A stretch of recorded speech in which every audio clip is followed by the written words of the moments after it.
It's 6:45 a.m.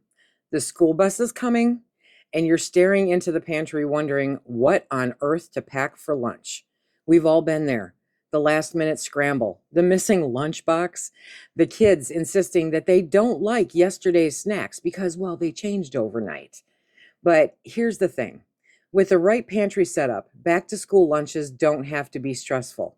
Today, we're talking about pantry based lunch fixings that save time, money, and your sanity. Hi, I'm Lisa Sutton, and I believe that true peace of mind starts right here in the heart of your home. We buy insurance for our cars, our homes, and our health. We plan for retirement and save for a rainy day. But what about the one place we turn to for nourishment and comfort? Our kitchens, our pantries.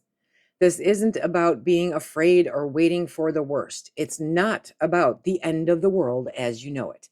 It's about being empowered. It's about building a foundation of food security so that no matter what comes your way, a job loss, a snowstorm, or a busy week, you can always provide for the ones you love. On my new podcast, Pantry Preparedness, I share simple, actionable strategies for building a smart, resilient pantry. I'll walk you through how to choose the right items, store them effectively, and turn a simple food reserve into a source of savings and security. A well-stocked pantry isn't just about food. It's about freedom. The freedom from worry and the freedom to feel confident and secure knowing your family is cared for. We hope that you subscribe to Pantry Preparedness with Lisa Sutton wherever you listen to podcasts. Start building your best insurance plan today. Today, we're going to cover essential staples, time-saving tricks, kid-approved recipes, and some clever ways to use what you already have on your shelves. We're going to kick this off with some lunchbox staples. We're going to break it down into categories so that it's easy to figure out because all of our households are different. All of our kids eat different things. And so we're going to break this down and hopefully make it easier for you to decide which items work best for your situation. Proteins are important, especially when you're trying to learn. And so you want to look at proteins. That's your main fillers. Canned tuna or chicken pouches. Those are great for wraps or sandwiches or on crackers. You want to look at nut butters or seed butters. For allergies, use sunflower seed butter. Jerkies or meat sticks, shelf-stable, protein-packed for sure. Now, you want to be careful with the jerkies and make sure that it's something that the kiddo actually eats because some of them can be kind of tough. But if it's something that they enjoy, then that's fantastic. The meat sticks are fantastic because they normally like them and they normally come paired with some kind of cheese. Shelf-stable cheese packs, like say Baby Bell or wax-sealed cheese, or you get those combinations like I mentioned with the cheese stick and the meat stick together. Those go good in a lunchbox and they will last until lunchtime. Boiled eggs are not necessarily shelf-stable, but if you prepare them in bulk, it definitely works to save you time as the week progresses. And most of the time, there's a way to keep the lunchbox cool so that they're good when lunchtime hits. You don't want to rely on carb-heavy snacks like crackers and chips because the kids need protein to stay full, and the carbs will cause that afternoon sugar crash even for the kids. If you've ever experienced it, you know what I'm talking about. It's not conducive to good learning or a great way to have a good day. Always pair carbs with protein, like crackers and tuna, tortillas and nut butter, that kind of thing, because that way it balances it out and it's not super carb heavy and you won't get that afternoon crash because that's when you get a little cranky. Snacks, the fillers and the fun foods, those are always good because they make lunch more interesting. It's something that the kids look for. So trail mix, make your own with nuts, dried fruit, and a sprinkle of chocolate chips. It's very affordable, much easier to deal with, and you can put in there what you know the kids will eat as opposed to when you buy it already pre-mixed. Granola bars, you can buy them in bulk or you can make your own versions with oats and honey, and then you can add in whatever the kids like. Those are fantastic. And they have that crunch and they're just all around good. Now, applesauce cups and fruit cups, and you don't have to buy them in cups from the store. You can make your own with some nice little containers that you put in the lunchbox. You want to look for the ones that are in 100% juice, not syrup, or create your own that are 100% juice and not syrup. Dried fruit is fantastic. Raisins, apricots, cranberries, all of those dried fruits are so good and they're good for you. They can be high in carbs, so that is something to watch because you want to maintain the right proportion. And then crackers or pretzels portioned into baggies. They have little lunch-size baggies now that you can portion a whole bunch of different things into. I used to toss a whole bag of pretzels into the lunchbox. By day 2, it came back half-eaten and stale, and that's when they're not going to revisit it. So if you take those bags and you portion the snacks ahead of time into small airtight containers, then you're saving money and they stay fresh, and it's something new every day for the kids. Always something to drink. Hydration without the sugar crash is very important. Reusable water bottles refill with filtered water. They can refill at the water fountain at school. 100% juice boxes, just make sure you rotate your stock. Shelf-stable milk boxes for calcium, because milk is good for calcium. And if applicable, when they play sports or if it's really hot outside, electrolyte packets to add to their water. I know that my grandkids would be more apt to drink water if I put some kind of flavor packet with it, because then it's something special. And so if you pack them water, pack them a flavor packet to go with it, and they're more likely to drink it. You don't want to pack sodas or energy drinks because, again, it's a sugar crash plus a distraction in class. And those are not a good combination for learning, and it'll drive the teacher and the other kids absolutely bonkers. So stick to water and juice boxes and save soda for the weekend treats. It makes it much easier for everyone. And again, they go to school to learn, so this way they'll be more interested in learning than in trying to work off that carb energy or stay awake after the carb crash. Portioning ahead is going to save you a ton of time. Here in this house, Sundays are my get ready for the week day. And so that is when I will meal plan and meal prep and do all my different things. And you can do the same thing with regards to lunch. You can create a quote grab bin in your pantry or your fridge, and then the kids can pick out what they want, Pre-portion crackers, dried fruit, and trail mix into reusable bags.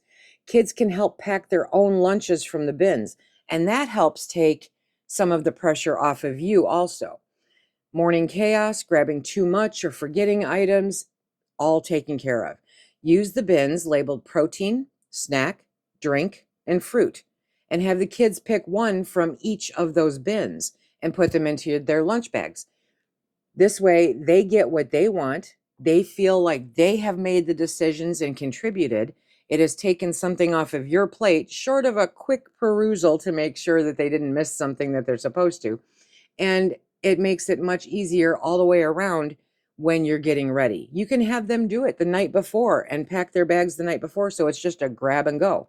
Make it part of the routine, before bath time or before bedtime. Let's go make your lunch for tomorrow. Okay, it's fun. And the more fun that you make it, the more likely they are to want to do it. Always remember, especially even with this, the first in, first out. Keep the newest snacks behind the older ones. Rotate the juice boxes, the granola bars, and the fruit cups. You want to do that monthly and make sure that everything is being used. It's also a great time to determine whether or not some of those choices are actually something that your kids want to consume. Just because you get it and just because they say it one time does not mean it's actually something that they're going to continue to want. You don't want the problem of, I found juice boxes in the back from last year. That's never fun, never. So do a 10-minute pantry check every Sunday. At the same time that you're setting everything up, you're taking a look at what's there, what's actually been used and consumed, what they may or may not want to deal with for the upcoming week. You can create your own Lunchables with crackers and cheese slices and hard salami, or, some kind of meat as far as lunch meat goes. But lunch meat's getting kind of pricey, so you want to make sure you're not wasting it and that they're actually eating it. You can batch prep. That is a fantastic way to make this happen on a Sunday. Make 5 sandwiches or wraps Sunday night, and you can freeze them if you want, or you can just put them in the refrigerator and they'll be fine. If it's like a tuna salad or a chicken salad that might be kind of soupy and make the bread wet, that's another thing altogether, because you don't want that. But if you were to make wraps and put them in the fridge, you can actually turn those into pinwheels, which are always so much more fun for the kids. And that way they've got the pinwheels in there and they can eat those. There's different ways to look at it and to adjust it so that they get what they'll actually eat, so that you don't waste money, but they still have healthy, good food. Pack the fruit cups or the veggie sticks for the whole week. Fill those bins and make it possible for you to be completely set up. What you don't want to do, though, is you don't want to prep things like cut apples on Sunday, because they'll brown. And if you are freezing sandwiches, skip the mayo-based sandwiches, because it just won't be good when they defrost. Stick to freezer-friendly fillings like peanut butter and jelly or ham and cheese without the condiments. And most of those you don't even have to put into the freezer. You can just put them into the refrigerator in a bin and have them pick one as they're going through. It makes it much easier, and you save a bunch of money by doing it this way. And you can then also determine how much is going on the sandwich or on the wrap, because, sometimes kids will be like, oh, I want peanut butter and jelly, and it's a smear of peanut butter and half a jar of jelly. But if you're in there and you're taking care of it, then you know that it's going to be balanced and right for them. Kid-approved recipes are so important when you're looking at school lunches. Pantry wraps, tortilla, plus a tuna pouch, plus a mayo packet, and some dried cranberries, and they'll be able to make their own lunch. When you're considering the different things that you're going to put in there, you want to look at those kid-approved recipes. And those are going to change probably month to month, because our kids do too. Look at DIY Lunchables, crackers, cheese, and meat sticks. Add a fruit cup for some balance, or maybe a little salad. Trail mix energy bites, mix oats and peanut butter and honey and chocolate chips. They're no bake, so they're super simple. You can have the kids help make them so they can help pick the ingredients. If you go on the internet, you can find a whole bunch of energy bites that you can create and adapt, because the basis of most of those recipes are mixed oats and some kind of nut butter and either honey or maple syrup. And then you can mix in other things so that the kids will actually eat them. They're energy bites, so you don't want to put in a whole bunch of them, because, again, that carb balance. Another way to look at it is quick pasta salad. Pasta plus canned chicken plus, the seasoning that you do. Now, you're going to want to store that cold, but if you store it cold and put it in their lunchbox, then it should make it to lunch if they have a lunchbox that keeps things at temperature. You might have kids that trade their lunches. I don't know how much they do that anymore. But back in the day, we used to trade away our tuna sandwiches. I don't want tuna. No. So make it fun. Tuna salad wrap cut into pinwheels, or add dried cranberries for flavor. We make chicken salad here with dried cranberries in it. It's so good, and the kids aren't going to want to get rid of it. What not to do is don't overload the lunches with sugary snacks, and don't skip variety, because, as you know, kids get bored really quick. You want to rotate 3 to 5 pantry lunch formulas every week. And as long as you're rotating them, it doesn't matter if you have the same 5 every week, as long as they're rotated within the week, and that way they don't get bored with it. And boredom is definitely something that you have to prepare for. Now, I want to hear from you. What is your kid's favorite pantry lunch item? Is it trail mix, granola bars, maybe something totally unexpected? Share it with me by commenting on YouTube, sending me a DM, or posting in our community group. You can comment on this podcast wherever you're listening to it also. I'd love to feature some of your ideas in an upcoming episode. This podcast is sponsored by Me, yes. Pantry Preparedness, the best insurance that money can buy, is my new book available on Amazon. What if your pantry was the best insurance you could buy? Not just for storms or empty shelves, but for everyday peace of mind. Pantry Preparedness, the best insurance money can buy, by Lisa Sutton, is your step by step guide to creating a pantry that protects your family no matter what life throws your way. This isn't about panic or hoarding, it's about calm, sensible planning. Inside, you'll discover simple steps to build a 30-day, 3-month, or even a 1-year pantry, budget friendly strategies to stock up without overspending, shelf life tips and storage methods that really work, tools to keep your pantry organized, proven systems to rotate food so nothing goes to waste. If you've ever worried about rising grocery prices, noticed store shelves running empty, wanted to be ready for the unexpected, this book gives you the confidence, tools, and peace of mind to be prepared affordably and wisely. Pantry Preparedness, the best insurance money can buy. You can grab your copy on Amazon today. The link is in the show notes below, because food security isn't about fear, it's about freedom. And by the way, this book also makes a thoughtful gift for adult children, new homemakers, or anybody you want to encourage.